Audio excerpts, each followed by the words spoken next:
अस्सलाम वालेकुम स्टूडेंट्स, क्या हाल है जी? कैसे हैं आप सब? खैरियत से हैं स्टूडेंट्स? उम्मीद करता हूं कि आप सब खैरियत से होंगे। और मैं हूं मोहम्मद इब्राहिम, आपके चैनल डायमेंशनल फिज़िक्स से। स्टूडेंट्स, आज हम डिस्कस करेंगे chapter number 3 motion and force है जी। और topic very very important long question, elastic collision in one dimension. But बच्चों, elastic collision in one dimension को समझने से पहले हमें ये पता होना चाहिए कि इलास्टिक कुलियन होती क्या है। तो आज का जो हमारा वीडियो लेक्चर है, एक तो हम इसमें शॉर्ट क्वेश्चन बड़ा ही इंपॉर्टेंट डिस्कस करेंगे कि इलास्टिक कुलियन वर्सेस इन इलास्टिक कुलियन, यानी कि differentiate between elastic collision and inelastic कुलियन। ठीक है। फिर हम देखेंगे कि हमारे पास जो है elastic collision in one dimension जो है, उसमें आफ्टर कुलियन जो वेलोसिटीज़ के एक्सप्रेशन हैं उनकी क्या डेरिवेशन है। तो ये आज का हमारा कंटेंट है जी वीडियो का। तो टॉपिक का करते हैं स्टार्ट। इंतहाई आसान डेरिवेशन, इंतहाई मज़े की डेरिवेशन, वेरी सिंपल। आए सॉल्व करते हैं। तो सबसे पहले है जी हमारे पास छोटा सा difference between elastic collision and inelastic कुलियन।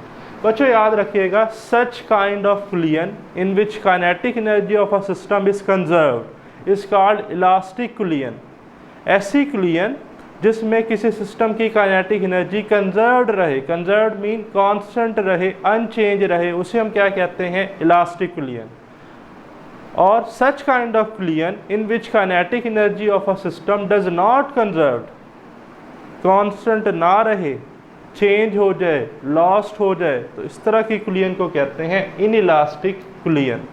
ठीक है। तो याद रखिएगा कि इलास्टिक कुलियन में kinetic energy of a system conserved रहेगी, रिमेन सेम रहेगी, कांस्टेंट रहेगी। But in case of in elastic कुलियन kinetic energy of a system is not conserved, constant नहीं रहेगी, लॉस होगा उसमें या चेंज होगी। ठीक है।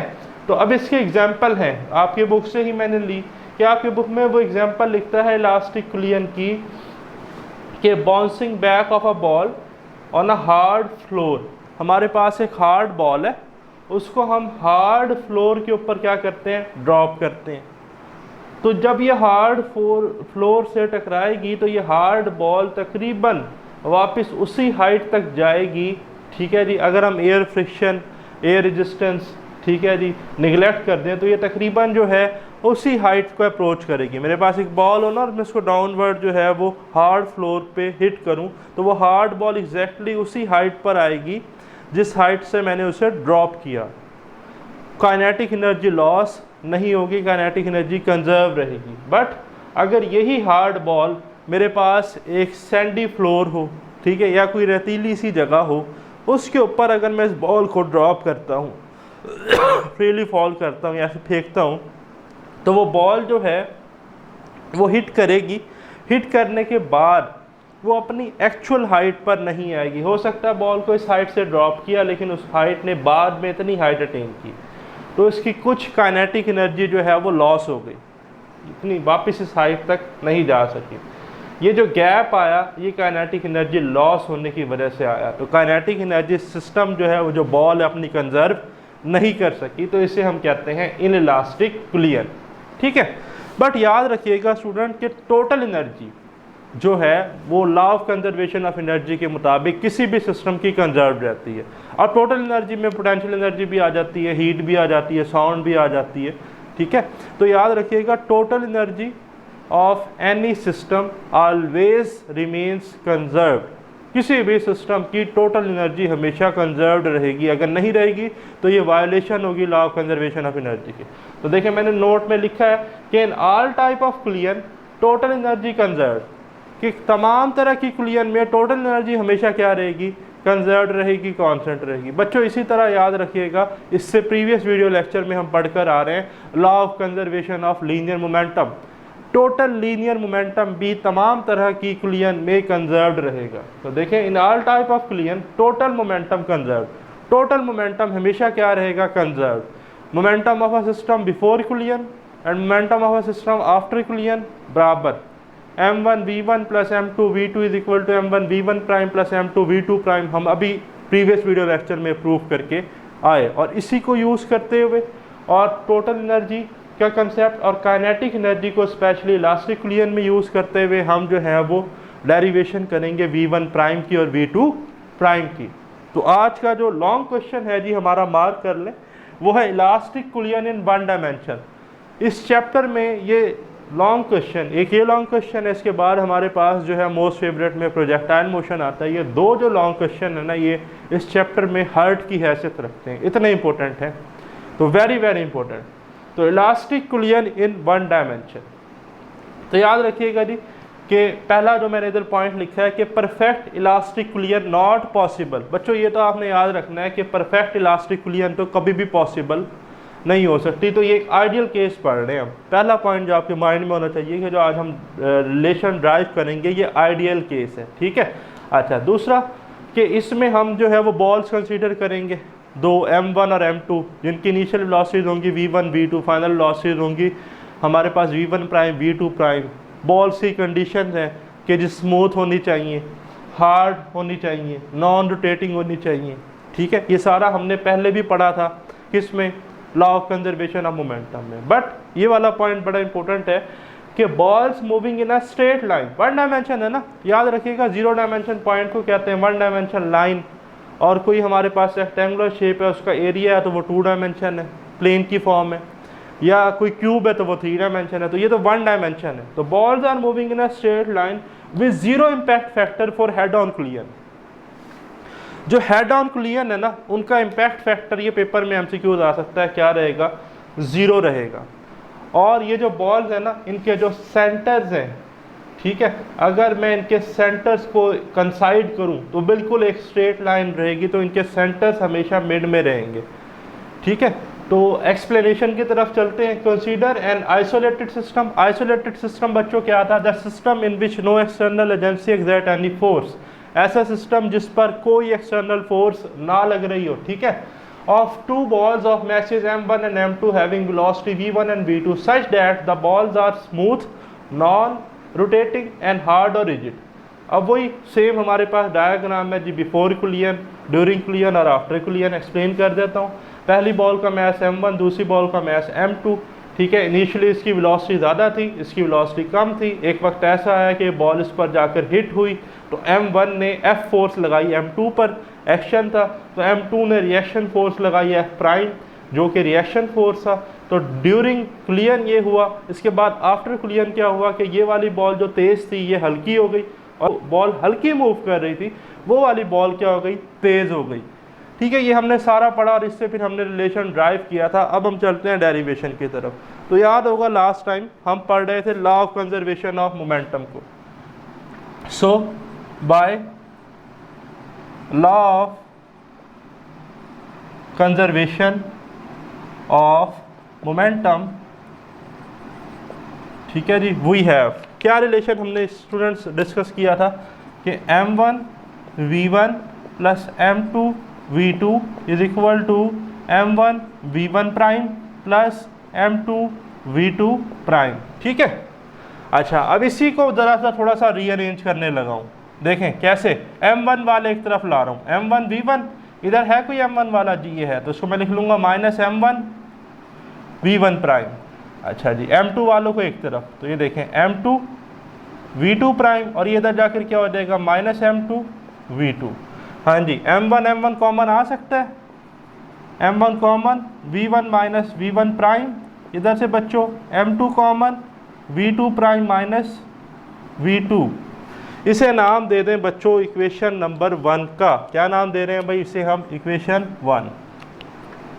अब टॉपिक क्या है, elastic collision in one dimension. Ball straight line move कर रही है, लीनियर मोशन है, ठीक है जी, इलास्टिक कुलियन है। तो इलास्टिक कुलियन की डेफिनेशन क्या थी, सच kind of collision in which kinetic energy of a system is conserved. तो ये लिखी हुई, kinetic energy of a system is conserved.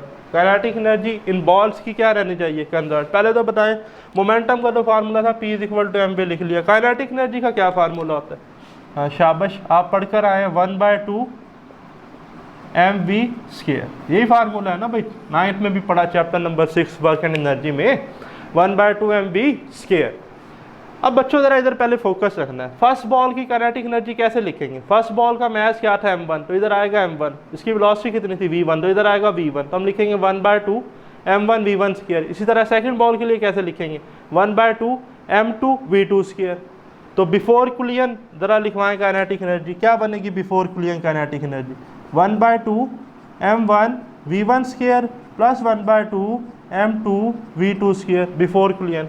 तो काइनेटिक एनर्जी कंजर्व्ड रहेगी, तो इसका मतलब है इनिशियल बिफोर कुलियन और आफ्टर कुलियन बॉल्स की काइनेटिक एनर्जी बराबर होनी चाहिए। तो आफ्टर कुलियन कैसे लिखेंगे? m1 आ जाएगा m की जगह और v की जगह पर आ जाएगा v1 प्राइम स्क्वायर, तो बनेगा 1/2 m1 v1 प्राइम स्क्वायर। तो लिखें इधर 1/2 m1 v1 prime square plus 1/2, हाँ जी, सेकंड बॉल के लिए मैस m2 और इसकी velocity v2 prime square. Okay, अब सेम स्टेप करना है, m1 वाले एक साइड पर, m2 वाले एक साइड पर। देखें इधर 1/2 m1 v1 स्क्वायर, हाँ जी ये रही m1 वाली टर्म, इधर आखिर क्या हो जाएगी minus 1/2 m1 v1 prime square, okay, is equal to, अब ये वाली टर्म लिख लें 1/2 m2 v2 प्राइम स्क्वायर, और ये वाली टर्म इधर जाकर क्या हो जाएगी minus 1/2 m2 v2 square. Okay जी, अब 1/2 m1 इधर कॉमन आता है, बिल्कुल आता है, कॉमन ले लें 1/2 m1 v1 square minus v1 prime square is equal to, हाँ जी, अब इधर क्या होगा जी स्टूडेंट्स 1/2 m2 कॉमन, बिल्कुल, तो आप देखें v2 prime square minus v2 square. बच्चों अगर आप देखें तो 1/2 m1 1/2 तो जो है वो हमारे पास क्या होगा कैंसिल। अच्छा, ये मैंने m1 कट कर दिया, m1 नहीं, जस्ट 1/2 से 1/2 मैंने क्या किया है कैंसिल किया, ठीक है। अच्छा, अब आप देखें क्योंकि उधर तो m2 था ना, तो m1 v1 square minus v1 prime square is equal to m2, हाँ जी, v2 prime square minus v2 square. Okay, ये इक्वेशन बन गई, इसे नाम दे दें बच्चों इक्वेशन नंबर 2 का जी। तो स्टूडेंट ये इक्वेशन 2 है जी, और इक्वेशन 1 ये रही। अब क्या करें, divide equation 1/2, divide equation 1 by equation 2, ठीक है। अब देखें जी, ये वाली इक्वेशन लिखने लगा हूँ मैं, m1 इधर ज़रा देखते रहिएगा, m1, ठीक है जी, फिर क्या है जी v1 square minus v1 prime square is equal to, हाँ जी, m2, ये वाली इक्वेशन बच्चों, m2, हाँ जी, v2 prime square minus v2 square divided by, हाँ जी, किससे डिवाइड करना था, इक्वेशन नंबर 1 से, ये रही। तो इधर लिखें m1 साथ क्या आएगा v1 माइनस v1 प्राइम, हाँ जी, m2, फिर क्या आ जाएगा v2 प्राइम माइनस v2, यहाँ तक के क्वेश्चन भाई। अब देखें कुछ कैंसिल होता है, m1 से m1 कैंसिल, m2 से m2 कैंसिल। ओके जी, अब आप मुझे ये बताएं कि आपने ये फार्मूला पढ़ा है कि ए स्क्वायर, इधर मैं लिख भी देता हूँ कि A square minus B square is equal to A plus B और ए माइनस बी, ये पढ़कर आया है ना। तो इसे ही यूज़ करने लगा हूँ मैं न्यूमिनेटर्स के लिए, इन वाले टर्म्स के लिए। तो देखें v1 square minus v1 prime square, तो एक दफ़ा प्लस एक दफ़ा minus, v1 minus v1 prime और एक दफ़ा plus v1 plus v1 prime, नीचे वाला सेम आ जाएगा v1 minus v1 prime. Okay, इधर देखें क्या आएगा जी v2, ठीक है जी, प्राइम का स्क्वायर था ना, तो अब आएगा v2 प्राइम माइनस v2 एक दफ़ा और एक दफ़ा आ जाएगा v2 प्राइम प्लस v2, ठीक है, नीचे आ जाएगा v2 प्राइम माइनस v2। हाँ जी, बताएं जी, कुछ कैंसिल होता है भाई? बिल्कुल कैंसिल होता है, ये माइनस वाला फैक्टर माइनस से कैंसिल और ये माइनस वाला फैक्टर माइनस से कैंसिल। ओके, तो अब ज़रा आपने इधर फोकस रखना है कि भाई मैं ऐसे लिख सकता हूँ फिर v1 plus v1 prime is equal to v2 prime plus v2, ठीक है जी। अच्छा, फिर मैं इसको ऐसे भी लिख सकता हूँ बच्चों, v1 प्राइम वाली एक साइड पे कर रहा हूँ, बगैर प्राइम वाली एक साइड पे, v1 minus v2 is equal to v2 prime minus v1 prime, ठीक है जी। इसे हम क्या कहते हैं स्टूडेंट? ये है relative velocity of first ball with respect to second ball before collision, और ये है relative velocity of second ball with respect to first ball after collision.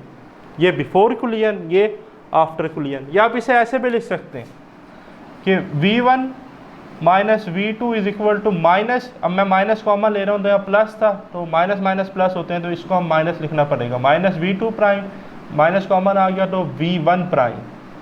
ठीक है, या मैं इसको ऐसे लिख सकता हूँ कि v1 minus v2 is equal to minus, rearrange कर लूँ, v1 prime minus v2 prime. या ऐसे मैं कह सकता हूँ relative velocity of approach is equal to relative velocity of separation. Relative velocity of, यहाँ लिख भी देता हूँ कि relative velocity of approach is equal to relative velocity of separation. Okay जी, ठीक है। तो अब सवाल ये पैदा होता है कि यहाँ पर ये मैग्नीट्यूड है वेलोसिटीज़ का बिफोर कोलिजन, ये है magnitude of velocities after collision. ये नेगेटिव क्या बता रहा है? नेगेटिव ये बता रहा है कि वेलोसिटीज़ जो है वो इंटरचेंज हो गई। ठीक है, मैग्नीट्यूड बराबर है बट डायरेक्शन जो है इन मैग्नीट्यूड्स की वो अपोजिट है। ठीक है, ये बता रहा है कि इनिशियली v1 की वैल्यू क्या थी, ज़्यादा थी रिस्पेक्टिव v2 के, बट इस केस में हमारे पास जो है वो वैल्यू अब नेगेटिव है ना, नेगेटिव वैल्यू जो है वो छोटी होती है, तो माइनस v1 है प्लस v2 है, तो हम कहेंगे कि v2 की वैल्यू ज़्यादा है एज़ कम्पेयर टू v1, तो वेलोसिटीज़ इंटरचेंज हो गई। वेलोसिटीज़ क्या हो गई? इंटरचेंज। अब ये जो मैंने इक्वेशन लिखी है ना बच्चों, इसे आपने याद रखना है इक्वेशन 3 के नाम से, ये वाली इक्वेशन, इसको हमने पुट करना है इक्वेशन 1 में, फिर हमारे पास v1 प्राइम और v2 प्राइम जो है वो आएंगे। ठीक है, कैसे करेंगे? काम बड़ा ही आसान है। ठीक है, यहाँ तक जो है आपने स्क्रीनशॉट भी ले लेना है, नोट भी कर लेना है, मैं तो कहूँगा प्रैक्टिस करें इसकी। ठीक है, अब जो है थर्ड इक्वेशन देखिए, पहले हम कैलकुलेट करते हैं v1 प्राइम। ठीक है जी, v1 प्राइम हम पहले निकालते हैं, तो 4 v1 प्राइम, v1 प्राइम के लिए जी मैं डेरिवेशन करने लगा हूँ। तो v1 प्राइम निकालने के लिए मुझे ना इस इक्वेशन में करना ये है कि देख रहे हैं v2 प्राइम, ये v2 प्राइम की वैल्यू पुट करनी है। कैसे करनी है? यहाँ से निकाल लेंगे हम v2 प्राइम। ठीक है, ये इक्वेशन ले लें, ये चारों एक ही इक्वेशन है, एक ही बात लिखी हुई है, ये ले लें, ये ले लें, ये ले लें, ये ले लें, जो आपका दिल करे। ठीक है, मैं जो है तीसरा इक्वेशन इधर लिखा हुआ है, चलो हम मान लेते हैं कि ये वाली तीसरी इक्वेशन है। तो अब देखें ये इक्वेशन 3 है, तो इसको पहले तो एज इट इज़ लिख लेता हूँ, v1 minus v2 is equal to v2 prime minus v1 prime. अब मुझे चाहिए क्या? मैंने कहा v2 प्राइम चाहिए मुझे, इस इक्वेशन से v2 प्राइम निकालना है। ये रहा v2 प्राइम, तो ये v1 प्राइम इधर जाकर प्लस होगा, तो v2 प्राइम आ जाएगा v1 minus v2 plus v1 prime. आ गया जी v2 प्राइम, लॉक कर लें इसे। मैं कैलकुलेट क्या करना चाह रहा हूँ? v1 prime. तो इसी वजह से सारे v1 वाले हैं, तो मैं चाहता हूँ ये जो v2 प्राइम वाला है इसकी जगह पर भी क्या आ जाए? v1 प्राइम वाला आ जाए, ताकि मैं इजीली v1 प्राइम कैलकुलेट कर लूँ। तो अब ये जो इक्वेशन आई है इसे नाम दे दें इक्वेशन 4 का। क्या नाम दे दें? 4 का। पुट 4 इन 1। हाँ जी, जो इक्वेशन है ना बच्चों 4, इससे पहली इक्वेशन में पुट करना है। ठीक है जी, तो पुट कर दें भाई, कर देते हैं जी पुट। तो देखें यहाँ पर, बल्कि मैं एक लाइन भी लगा लेता हूँ। तो देखें जी, ये रही पहली इक्वेशन, तो थी m1। ठीक है जी, फिर क्या था? v1 minus v1 prime. ठीक है, फिर is equal to m2 is equal to m2। हाँ जी, लिख लिया m2। फिर क्या था? v2 prime. अब v2 प्राइम की जगह ये सारी value v1 minus v2 plus v1 prime, और यहाँ एक और भी तो है टर्म माइनस v2, तो इधर आएगा माइनस v2, ये टर्म्स आएंगे। अब इन टर्म्स को ना मल्टीप्लाई कर देना है मैसेज से, तो इधर देखें ये वाली बनेगी m1 v1 ठीक है, ये वाली बन जाएगी minus M1 V1 prime is equal to, हाँ जी, ये वाली क्या बनेगी M2, ठीक है जी, V1 प्राइम नहीं V1 सिंपली, फिर माइनस, ठीक है जी। अच्छा, अभी एक वैलिटी है, ये वाली जो इधर वाली टर्म्स है मैं इसके साथ लिख रहा हूँ, ये इनके साथ नहीं है, ठीक है, या बल्कि इसको इक्वालिटी को इधर लगा लें ताकि आपको पता चल जाए ये वाली। अब ये वाली टर्म्स मल्टीप्लाई करते हैं, ये वैल्यू पहले वाली आ गई लेफ्ट साइड वाली, अब राइट साइड वाली M2 V1, ठीक है जी, फिर माइनस M2 V2, फिर प्लस M2 V1 प्राइम, फिर माइनस M2 और V2, ठीक है जी।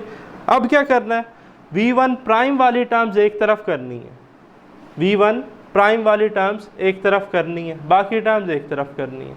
तो देखें लेफ्ट साइड पे ये रहा V1 प्राइम, इसे तो हम लेकर जाएंगे राइट साइड पे, और ये वाली रिमेनिंग जो टर्म्स हैं जिन्हें मैं अंडरलाइन भी कर देता हूँ, ये जो टर्म्स हैं इन्हें हमने लेकर जाना है इस साइड पर, और ये जो टर्म है ना जिसे मैं रेड करने लगा हूँ इसे हम दूसरी साइड पर लेकर जाएंगे। तो देखें क्या इक्वेशंस क्या बनेंगी, देखें M1 V1, अब मैंने कहा था ब्लू वाली सारी इधर आएंगी, तो इधर प्लस थी तो इधर आके क्या हो जाएगी माइनस M2 V1, ठीक है, फिर ये माइनस इधर आके क्या हो जाएगी प्लस M2 V2, ठीक है जी, ये वाली माइनस इधर आके क्या हो जाएगी plus M2 V2 is equal to, ये वाली टर्म तो अपनी जगह पर ही रही M2 V1 प्राइम, और ये वाली माइनस इधर चली गई तो ये बन गई प्लस M1 V1 प्राइम, ठीक है जी। अब जो है थोड़ा सा हम चीज़ों को जो है अंडरस्टैंड करने के लिए ये वाली साइड मैं रिमूव कर लेता हूँ ताकि वो लिखी रहे, ठीक है। तो फोकस जो है जी इधर आपने रखना है जी। तो ये मैंने स्टूडेंट इरेज कर लिया है जी। अब ये जो हमने टर्म्स इधर लिखी हैं इन्हें मैं इधर दोबारा लिखने लगा हूँ ज़रा, तो देखें M1 V1 minus M2 V1 plus M2 V2 plus M2 V2 is equal to, हाँ जी, आगे जो है राइट साइड वाली M2 V1 prime plus M1 V1 prime जी। तो स्टूडेंट्स अब आप इसको देखें कि इसमें से कुछ टर्म्स जो हैं वो कॉमन आती हैं, ठीक है। जैसे कि अगर आप इधर देखें तो V1 कॉमन आता है, तो मैं लिख लेता हूँ M1 माइनस M2 V1, ये एक जैसी है तो इन्हें लिख लूँगा 2M2 V2। अच्छा, इधर आप देखें तो कॉमन आता है हमारे पास V1 प्राइम, तो मैं इसे लिख लूँगा M1 प्लस M2 और साथ आ जाएगा V1 प्राइम। अब करना ये है कि हमें तो चाहिए V1 प्राइम, ठीक है, तो V1 प्राइम से डिवाइड कर दें इधर भी, ठीक है जी। कैसे डिवाइड करेंगे, देखें M1 प्लस M2 और इधर भी M1 प्लस M2, तो ये आपस में क्या हो जाएंगे जी, कैंसल। तो यहाँ से रिलेशन आएगा V1 प्राइम का, ये V1 prime is equal to M1 minus M2 लिख लेते हैं, M1 माइनस M2, ये डिवाइड होगा इस टर्म से, इससे भी डिवाइड होगा, तो इधर आएगा M1 minus M2 over M1 plus M2 और साथ ये आ जाएगा V1 प्लस, जब ये इससे डिवाइड होगा तो ये बनेगा 2M2 V2 over M1 plus M2। तो ये है जी वो फाइनल हमारे पास डेरिवेशन V1 प्राइम की जो हमने, ठीक है जी, अब तक सॉल्व की। इसी तरह अब हमारे पास एक और रिलेशन बनता है V2 प्राइम के लिए। मैं आपको ये रिकमेंड करूँगा कि उसको आप ड्राइव करें। तरीक़ाकार मैं आपको बता देता हूँ कि एक तो इक्वेशन 1 आपको पता होनी चाहिए जो हमने law of conservation of linear momentum से लिखी थी, मैं इधर लिख भी देता हूँ दोबारा कि वो इक्वेशन थी M1 V1 minus V1 prime is equal to M2, ठीक है जी, M2 था और ब्रैकेट में यहाँ था हमारे पास V2 प्राइम माइनस V2, ये इक्वेशन थी वो। इस इक्वेशन में ना अब आपने करना ये है, पहले जो है वो हमने क्या किया था, इस इक्वेशन में V2 प्राइम की वैल्यू पुट की थी। ये 3 पैरामीटर्स आए थे V2 प्राइम के, ये लिखे हुए तीनों रेड वाले, अब हम जो है ना v2 प्राइम की जगह v1 प्राइम की वैल्यू पुट करेंगे, तो यही इक्वेशन हम यूज़ करेंगे। मैं लिख भी देता हूँ इधर दोबारा, ये कौन सी इक्वेशन थी, इक्वेशन 3 थी, इक्वेशन 3, ठीक है। आपको हिंट बता दूं ताकि आप इजीली प्रैक्टिस कर लें। तो इक्वेशन 3 क्या थी, v1 minus v2 is equal to v2 prime minus v1 prime. अब यहाँ से हमने क्या कैलकुलेट करना है, v2, तो अब हम इधर से v1 प्राइम निकालेंगे ताकि हम v2 कैलकुलेट करने के लिए इधर v1 प्राइम की वैल्यू पुट करें। तो ये रहा v1 प्राइम, इसको इधर ले जाएंगे, तो ये क्या बनेगा, v1 prime is equal to, इधर चला जाएगा, ठीक है, ये वाली जो टर्म है, तो ये बनेगा v1 माइनस, ठीक है, इधर चला गया। अच्छा, अब इधर ज़रा आपने फोकस रखना है, v1 प्राइम को इधर लेकर गया हूँ ना मैं ताकि आपको बल्कि ऐसे बता भी दूँ कि ये माइनस वाली जो टर्म है इसे इधर लेकर गया हूँ, तो ये जो रेड वाली दोनों टर्म्स हैं ये इधर जाएंगी, ठीक है। तो देखें v2 प्राइम, ये प्लस इधर जाके क्या हो जाएगी, माइनस v1 प्लस v2। अब ये जो इक्वेशन बनी है ना जी, इसे आपने उठाकर जो है इधर v1 प्राइम की जगह पर पुट करना है।